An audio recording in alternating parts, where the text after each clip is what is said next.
91,2 FM Pro 1 Jakarta, kanal informasi dan inspirasi. Saudara pendengar, waktunya sekarang kita akan berbincang dalam obrolan komunitas dan saya Yudi Ismail yang menemani Anda.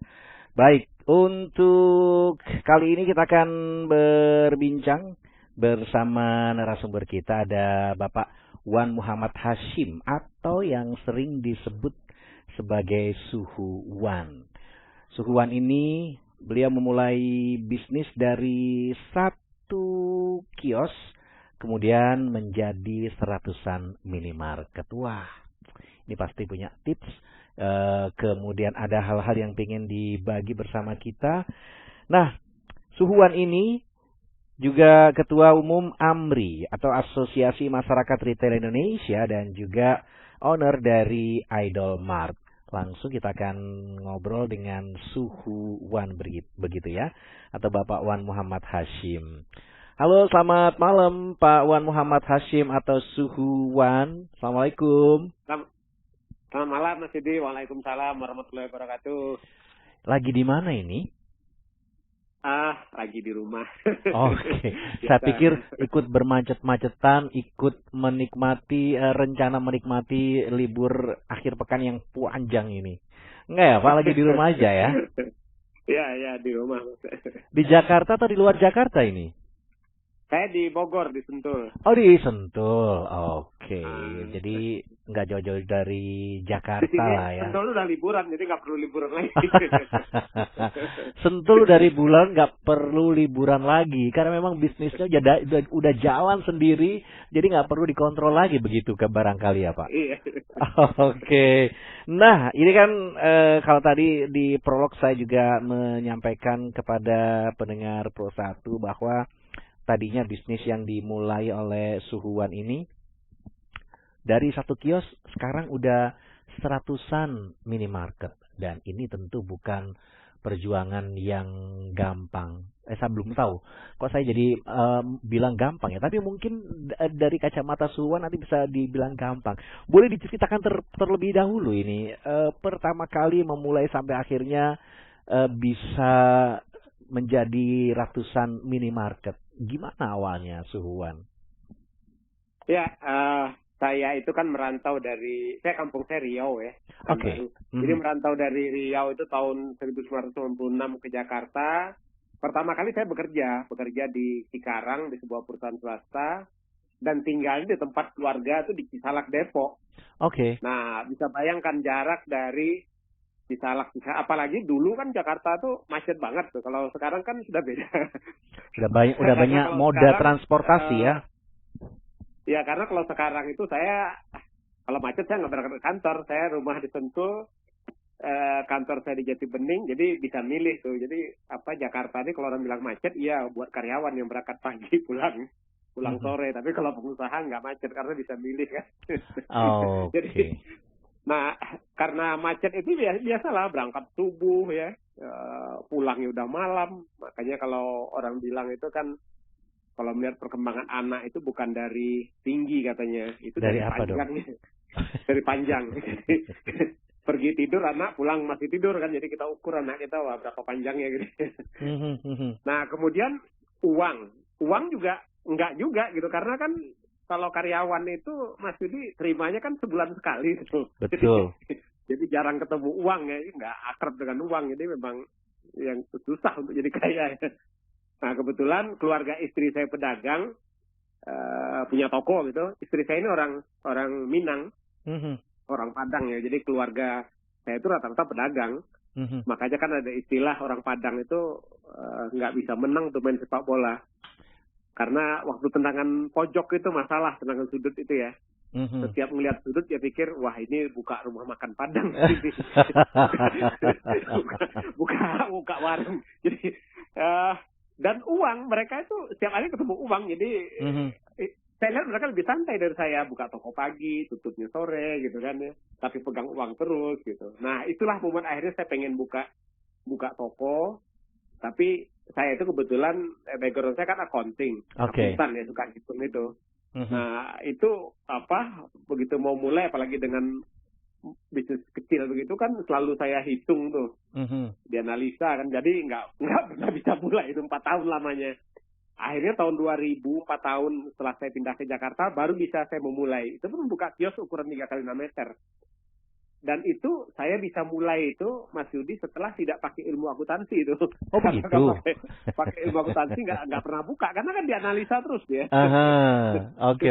Jadi bisnis itu ya prinsipnya gini, kalau kita hitung dulu itu, ini kenapa orang nggak bisa mulai bisnis? Karena dihitung dulu.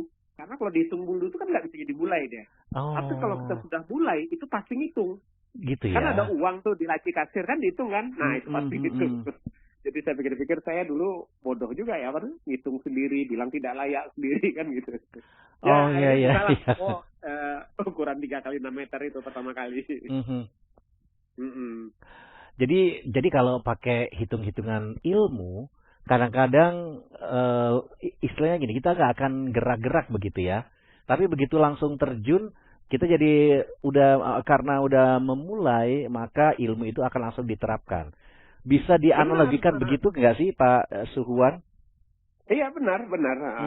Seperti kita mau berenang tuh. Kalau kita mau berenang coba belajar teori berenang pakai buku itu. Kita hafal buku teori berenang. 3 bulan hafal, kalau dites nilainya A, tapi bisa berenang nggak? Enggak. Nggak usah pakai buku, terjun aja dulu ya kan. Terjun tapi jangan yang dalam dulu lah, yang agak dangkal sedikit. Kita bergerak, mungkin 1 minggu 1 bulan bisa berenang. Ya. Bisa sambil jalan kita bisa belajar. Tapi kalau belajar dulu malah banyak yang nggak mulai itu karena belajarnya. Oke. Ini kan dari satu dulu. Ini hanya maksudnya bisnis yang hanya 1 kios ini bertahan berapa lama? Maksudnya sampai kemudian berkembang dia sendirian berapa lama? Suhuan. Nah, jadi saya karena bukanya kecil ya, saya nggak berani keluar waktu itu. Jadi sambilan dulu. Ya istri nungguin toko gitu ya, ada adik waktu itu. Nah sampai lamanya 2 tahun saya overlap. Jadi artinya saya buka toko juga, tetap kerja sampai punya 3 toko. Nah waktu saya punya 3 toko itulah penghasilan saya sudah lebih tinggi dari gaji, saya baru keluar. Nah setelah saya keluar, saya fokus di bisnis, itu tahun 2006 itu saya punya 36 toko, brandnya Toy Smart pertama. Toy Smart tuh minimarket khusus mainan. Toy Smart ya. 36 toko itu saya bangkrut tuh tahun 2006. Jadi karena kecepatan mungkin ya terlalu ekspansif kali ya. Nah 2007 lah saya baru memulai bisnis saya yang sekarang, Idolmart. 2007 dan 1 tahun cuma 1 toko saya bangun perlahan. Alhamdulillah sekarang sudah lebih dari 100 outlet. Berarti kalau 1 tahun 1 toko perlu 100 tahun dong.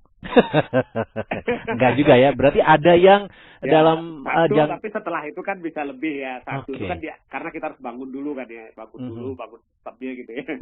Jadi setelah itu baru kita duplikasi. Suhuan, kalau mungkin ada orang yang sempat berpikir di Indonesia ini kan ada raksasa minimarket gitu ya. Sebut saja, maksudnya tanpa nyebut merek, 2 nama itu kan di setiap sudut juga ada gitu. Ini waktu itu mindset dari Suhuan seperti apa? Tidak takut kalah bersaing dengan mereka ini yang sudah segede gaban atau gimana? Ini kan sesuatu yang luar biasa gitu kan? Ya, jadi saya nggak bersaing dengan mereka karena produk saya berbeda. Jadi saya tidak jualan sembako, nggak jualan makanan gitu ya. Ya yang saya jual tuh macam-macam, alat tulis, kemudian ada mainan anak-anak, ada perlengkapan bayi, ada kosmetik, macam-macam. Istilahnya apa ya? Palu gada gitu ya. Istilahnya palu gada ya. Palu gada. Apa lu mau gua ada gitu. Jadi karena macam-macam itu akhirnya saya berbeda dengan mereka. Karena bagaimanapun kalau kita sama bisnis dengan orang lain, apalagi yang sudah besar, kita pasti harus bersaing ya. Nah kalau beda kan kita nggak bersaing. Iya. Nah, jadi Idolmart itu bukan bisnis sembako, bukan. Bukan bisnis sembako ya, tapi lebih yang tadi disampaikan ada toys atau mainan anak-anak palu gada. Tapi memang sembako sama sekali tidak adakah atau gimana? Karena kan kalau misalnya kita pernah jual sembako itu pernah waktu COVID. Karena waktu COVID itu kan kalau saya tidak jual waktu toko seperti saya telepon teman saya di Malaysia, waktu itu Malaysia lebih duluan lockdown kan. Aha. Kalau toko seperti saya di Malaysia ditutup nggak? Ditutup katanya. Akhirnya saya jual sembako waktu itu agar tidak ditutup gitu. Oh begitu. Tapi setelah COVID saya nggak jual lagi gitu karena kalau nggak lengkap susah juga jual sembako itu kan. Nggak mudah juga. Saya kembali ke bisnis saya yang murni tanpa sembako. Tapi sempat waktu COVID aja tuh. Karena kalau saya nggak jual itu waktu lockdown itu ditutup gitu. Jadi agar tutup saya jual sembako. Jadi kira-kira bisnis itu begitulah, harus bisa menyesuaikan ya, artinya di mana ada peluang kita harus selalu lakukan terobosan termasuk produk itu. Nanti saya pengen tanya lebih detail ya. Bisa menjadi 100 ini menghandle-nya seperti apa, tips and triknya bagaimana. Wah, berarti karyawannya juga udah banyak banget nih tentunya. Cara mengelolanya seperti apa, nanti akan kita ngobrol lagi. Kita jeda dulu ya, Suhuan. Siap. Oke. Siap. Baik kalau begitu. Saudara pendengar, kita masih bersama-sama di obrolan komunitas. Kalau barangkali di antara Anda juga pengen ikutan gabung, pengen bertanya tips and triknya atau hal-hal yang ingin Anda tanyakan, silahkan loh. Anda bisa WhatsApp di 0812-1234-912. Sekali lagi 0812-1234-912. Atau kalau mau telepon WhatsApp juga bisa. Telepon WhatsApp di nomor yang sama tentunya dengan WhatsApp pesan ya, atau WhatsApp message gitu. Anda boleh telepon WhatsApp di nomor 0812-1234-912.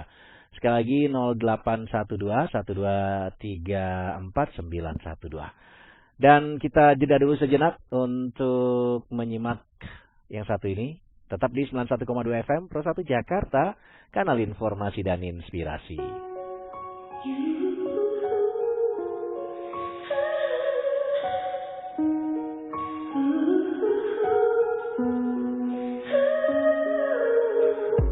Haruskah kau percaya ucapan mereka yang tersuka melihat kita bersama, bahagia, saling mencinta.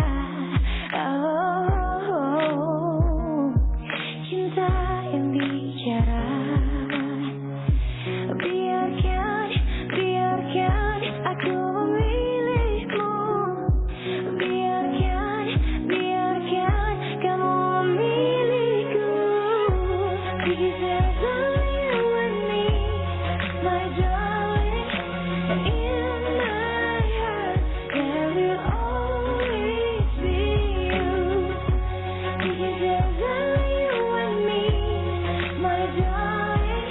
I will love you till the end of time. You and me forever and ever. You and me forever and ever. You and me forever and ever. You and me forever and ever. Pernahkah kau rasa maunya bebas untuk mencari tempat kau pulang, enggan memanapun arah. Biarkan aku memilihmu.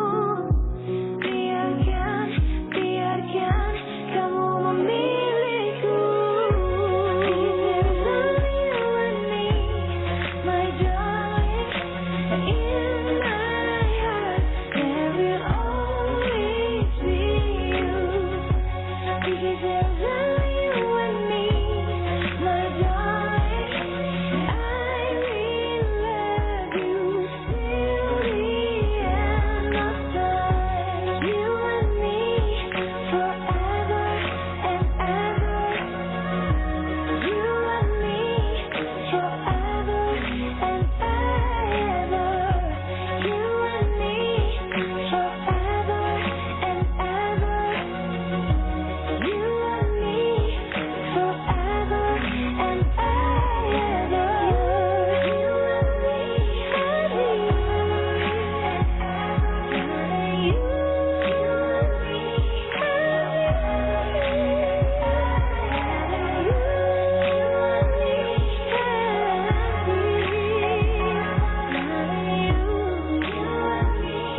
Anda dengan menyimak kajian penuh hikmah dan makna dalam Mutiara Pagi.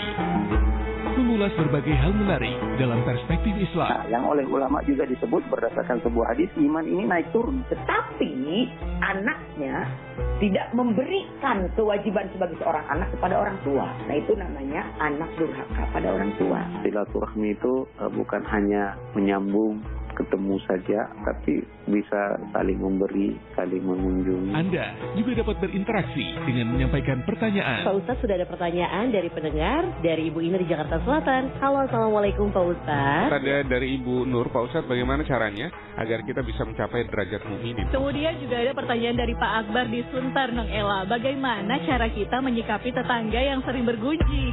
Jangan lewatkan Mutiara Pagi setiap hari mulai pukul 5 waktu Indonesia Barat di 91,2 FM Pro 1 Jakarta dan streaming di aplikasi RRI Digital. Segera download di Play Store dan App Store. Pro 1, kanal informasi dan inspirasi.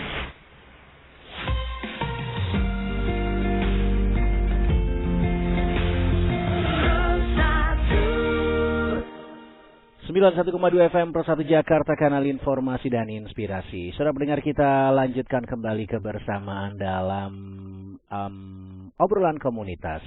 Saya masih bersama dengan Suhuwan. Suhuwan, kita lanjutkan lagi ya. Siap.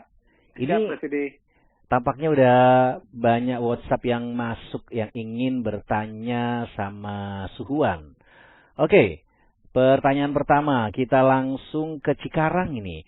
Selamat malam, saya Pak Yupri dari Cikarang mau bertanya kepada Suhuwan. Bagaimana strategi untuk para pengusaha menghadapi gonjang-ganjing keterpurukan ekonomi ke depan? Wah. Baik, kalau karena di Amri kan rata-rata banyak pedagang ya, banyak pengusaha. Dan banyak yang memang mengeluh kondisi saat ini kita lagi mengalami penurunan, ada pelemahan daya beli juga. Nah, satu prinsip saya yang jelas kan kembali ke kita masing-masing ya. Artinya di saat bisnis lagi booming pun itu kan tidak semua bisnis langsung meledak gitu, langsung bagus semua, enggak juga. Yang turun juga, yang bagus juga. Nah, di saat krisis seperti Krismon lah contohnya dulu, itu enggak semua juga bisnis itu, walaupun banyak yang bangkrut, banyak yang turun gitu ya, tapi ada juga yang bagus. Jadi saya kira kembali ke diri kitanya. Artinya bagaimana kita dalam menyikapi hal ini dan bagaimana kita melakukan inovasi-inovasi di bisnis. Saya kasih contoh misalkan saat COVID itu. Saya kalau tidak melakukan sesuatu waktu itu, karena banyak juga bisnis yang lain, itu mungkin waktu COVID toko saya sempat ditutup, bisa ditutup. Kalau ditutup tidak ada penghasilan. Sementara karyawan sebagian banyak, biaya terus bergulir. Mungkin saya bisa wassalam, bisa tinggal nama itu. Nah, tapi saya dapat peluang waktu itu. Dapat peluangnya apa yang saya pikirkan? Kenapa saya nggak jual sembako? Jadi awalnya saya mikir, bagaimana caranya agar toko saya, kalau ditutup gimana caranya untuk menghadapi COVID seperti sekarang. Kita nggak tahu COVID berapa lama. Tapi saya rubah, saya ganti. Bagaimana caranya agar toko saya tidak tutup? Nah, saat saya mengganti pertanyaan itu, saya dapat peluang. Jadi biasanya orang kalau sudah kena masalah, itu yang dipikirin masalahnya. Sehingga nggak dapat lihat peluangnya. Tapi begitu kita dapatkan peluang, itu banyak hal masalah kita teratasi gitu. Jadi itu kembali ke kita. Jadi kita harus banyak berinovasi di bisnis kita. Siap. Karena saat bagus pun bisnis kita juga bisa turun. Bisa turun kan. Oke. Suhuwan, ini ada pertanyaan lain dari Dava Marcelino di Pekanbaru. Assalamualaikum warahmatullahi wabarakatuh. Izin bertanya kepada narasumber. Proses menjadi ratusan toko pasti perlu durasi panjang. Kira-kira dari pengalaman Suhuwan yang luar biasa ini, kiat apa yang perlu dipegang anak muda dalam berproses berwirausaha, insya Allah menuju kesuksesan. Jadi tipsnya buat anak muda yang ingin berproses berbisnis begitu. Silakan Suhuwan. Ya, saya kasih contoh gini ya. Saya pernah ditanya juga teman-teman itu, kadang ada dia bilang mungkin mirip lah pertanyaannya. Saya memulai bisnis tahun 2007 mirip seperti saat Suhuwan juga mulai satu toko. Suhuwan punya 100 lebih gitu. Tapi saya sampai sekarang juga masih punya satu. Dia minta pendapat saya, gimana cara yang agak Suhuwan bisa berkembang, saya tidak. Saya bilang yang pertama, mungkin saya bilang Anda sama saya sama-sama pintar mencari uangnya. Nah, cuman keluarkan uangnya Anda pintar, saya nggak pintar. Jadi kebanyakan toko-toko bisnis konvensional, bisnis biasa lah, itu berapapun uang dihabiskan sama mereka. Dapat 8 juta, habis juta. 10 juta habis 10 juta. Sehingga kalau saya karena nggak pintar ngabisin untuk konsumtif, saya akhirnya mengembangkan toko kan gitu. Itu yang pertama. Yang kedua, toko-toko yang hanya satu itu karena menurut saya pemiliknya rajin. Toko ditungguin nggak buka sampai tutup. Beda dengan saya rajin di toko pertama itu juga hanya sebentar. Setelah toko kedua, ketiga, dan sampai sekarang saya jarang ada di toko. Artinya sebenarnya saya malas di toko. Justru kalau yang rajin itu cuma satu karena ditungguin terus kan. Iya. Cuman walaupun saya malas di toko, saya rajin mengembangkan sistemnya. Ini kuncinya di situ. Sistemnya berarti ya. Sistem itu toko saya bisa kembangkan. Mereka ada juga yang bisa menghemat uang, tapi karena dia tidak punya sistem, nggak bisa membangun sistem atau tidak mau membangun sistem, bisnisnya tidak berkembang. Jadi kita harus bangun sistem sehingga bisnis kita bisa kita duplikasi, bisa kita kembangkan. Di situ kuncinya sebenarnya. Baik, kalau begitu.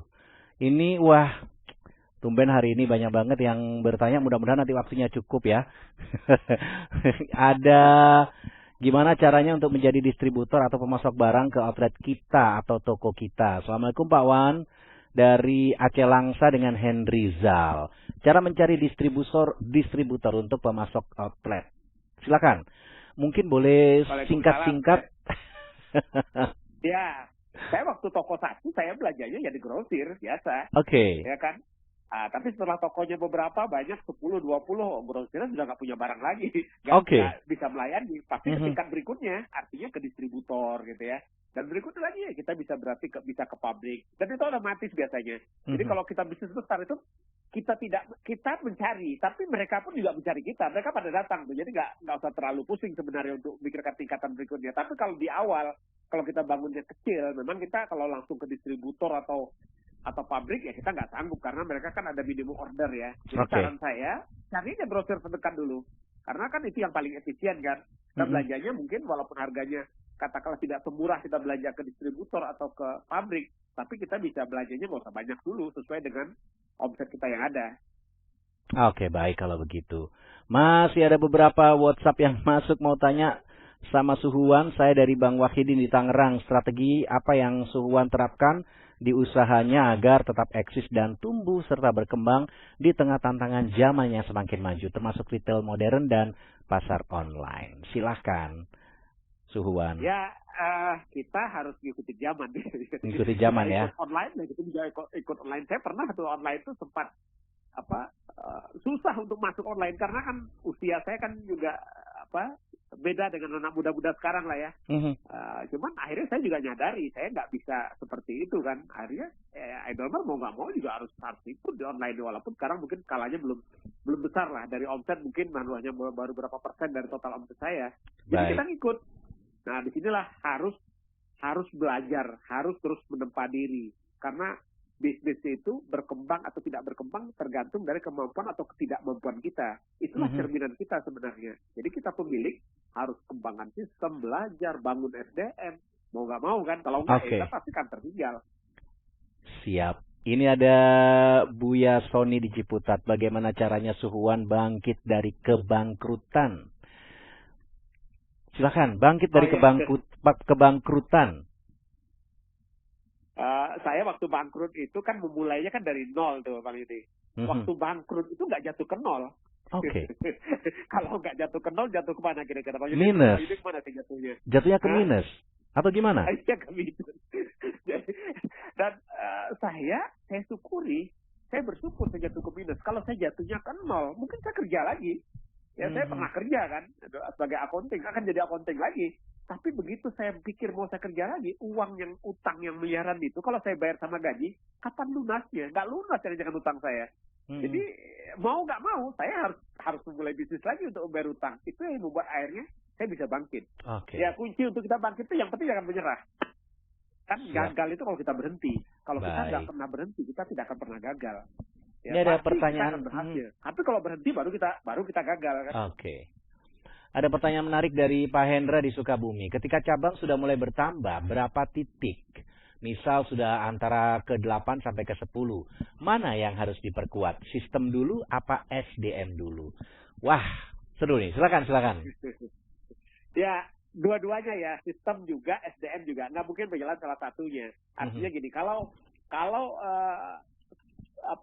sebagus apapun sebagus apapun sistem kita, kalau yang kita rekrut katakanlah karyawan kita maling, kebobolan juga dia. Oke. Sebaliknya, sebaik apapun sistem SDM kita, tapi sistem kita nggak benar, nggak bagus, sama bobol juga gitu. Jadi dua-dua ini harus satu kesatuan. Cuman kalau saya dipaksa memilih antara sistem sama SDM, saya akan pilih SDM. Oke. Karena kurang-kurang di sistem kita, tapi kalau SDM kita bagus, SDM kita jujur, itu masih ketutup. Masih bisa diatasi lah kalau kita dipaksa memilih ya. Jadi kalau pertanyaannya dipaksa memilih, saya akan pilih SDM. Tapi tetap sistemnya harus dibangun terus. Jadi kalau duluan itu penting menurut saya SDM-nya. Tapi sekali lagi itu satu kesatuan sebenarnya. Dua tunggal lah ya. Sistem juga, SDM juga. Baru bisa berkembang. Oke, baik kalau begitu. Ini terakhir bukan bertanya dari Rida Frans Palapesi, sukses selalu dan semoga usahanya makin lancar dan barokah. Pengen banget bisa sukses seperti Suhuan dari Rida Betman. Amin, ya Rabbil Alamin. Baik. Suhuan, sebelum kita tutup kebersamaan kita, apa yang ingin disampaikan buat pendengar Pro 1? Silakan Suhuan. Ya, yang penting buat pendengar semua ya, terutama yang mau berbisnis ataupun yang sudah di bisnis, satu belajar, kedua bina jaringan, karena kita butuh jaringan. Nah, AMRI itu berdiri tahun 2017, saya dirikan itu karena saya ngalamin kesulitan untuk belajar ilmu-ilmu terapan lah ya. Kemana saya mau belajar gitu? Mau belajar ke yang dua besar, nggak mau ngajarin gitu mereka. Oke. Ya kan? Akhirnya saya dirikan itu bersama teman-teman. Iya. Itu buat jaringan, satu buat kita belajar. Jadi di AMRI itu ada seminar, ada pelatihan, banyak juga yang gratis. Bahkan kita ada AMRI Foundation itu juga kita selain bantu-bantu bencana gempa bumi segala macam, kita juga kasih bantuan untuk UKM lah ya.